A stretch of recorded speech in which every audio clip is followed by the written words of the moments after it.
قادیانه ستا په دې ملک کې یو مستقل قوت ته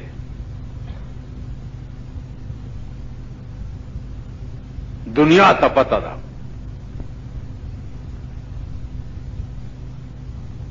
دې سرکای دروازې نه دننه د دوی یو جماعت ته د قادیانان اوسم شته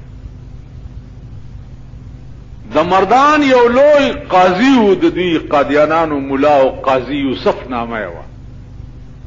ابراتلو دلته به د جمعې مونږ قادیانانو ته ورکول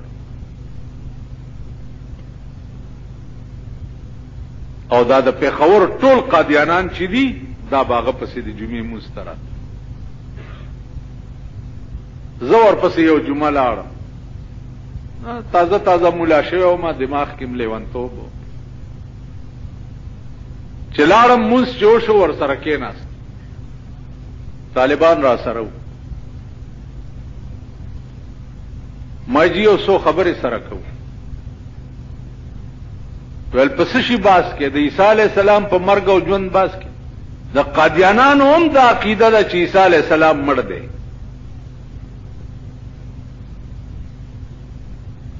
تاسو پوهیږئ په خبرو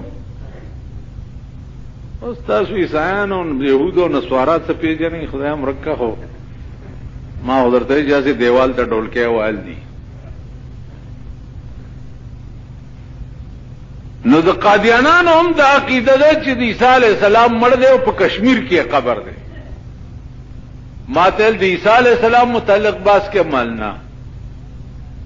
ول سکه باس کې مال مرزا غلام احمد صاحب کې باس کوم چې کوم ستاسو پیغمبر دی هغه کې باس کوم وی چې هغه کې څه باس کې ما بس لنډه خبره ده هغه خپل تصنیف ته د مرزا غلام احمد خپل لیکلې کتاب کشتی نوح ورته وي څه ورته وي کشتی نوح عامه په جیب کې پټ وړه مال قاضی سے پدې میں پوي کړ چې په اسلام کې خزه چرته پیغمبره شوی دا وی چې نه مال خزه خو نه پیغمبره کیږي وزیر اعظم جوړې دی شي او پیغمبره نشي جوړې دی مبارکم شه وزیر اعظم خدا کړه او پیغمبره نشي جوړې دی ویل خزه نشي پیغمبره کې دی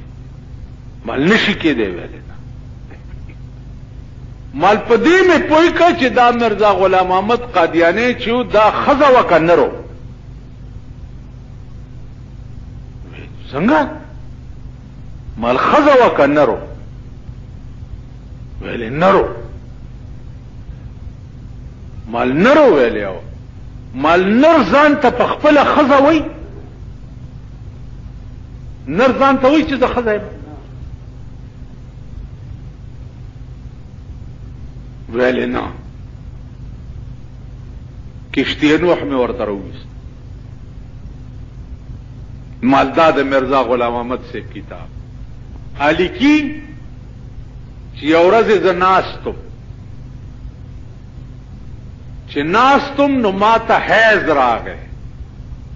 حیض وی اد خزو ماهانه ماواری تا ماته حیض راغی نو ما خپل خلیفګانو ته وی چې زما خو حیض شو وی خلیفګانو راته وی چې صاحب څنګه رنگ دی ول مال چې وینا ده وی سواخ پس هغه حیض بند شو زما حمل شو خېټه مې شو قدرتی ول زما خېټه شو چې خېټه مې شو لس میاشتې ول زما خېټه وا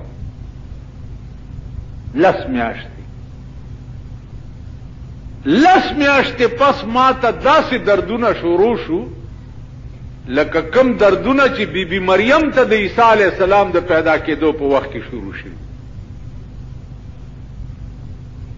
نو زه بار لاړم او د یو ونې لاندې کېناستم او زور زور مې وکړو نو زوی مې پیدا شو نو دا مرزا بشیر الدین چې دی دا د مرزا غلام احمد د خپلې دغې نه پیدا و. نو مالې دا کشتی نوح ستا د مرزا صاحب خپل لیکلی کتاب نه حیث کیږي او نه بلاربیږي، او که ښځه وه نو ښځه پیغمبر کیږي نه. اوس وایه ما تل ته پرېږده دا خبرې، دا وایه عیسی علیه السلام مړ دی که ژوندی دی؟ مال که مړ نه دی مړ به شي، که مړ نه دی مړ کل من علیها فان کې به راځي مړ به شي. خبره دې وخت کې د مرزا صاحب کوه.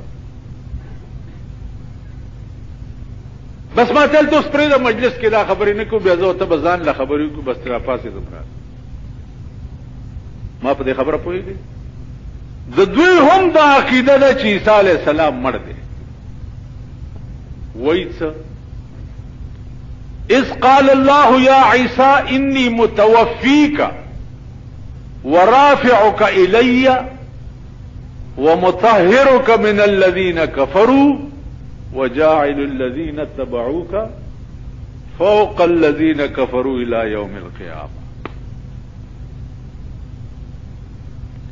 خدای وایي چې انی متوفیک،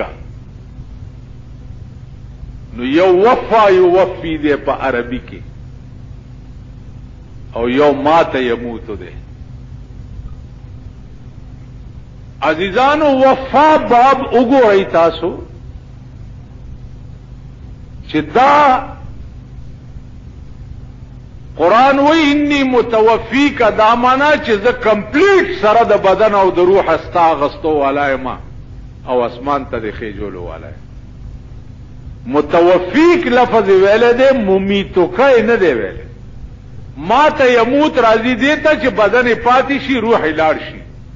وفا یوفی راضی دیتا چې سره د بدن اوچت شي. دا یو علمی باس کته چې وفات ده او عیسایانو مړ کړي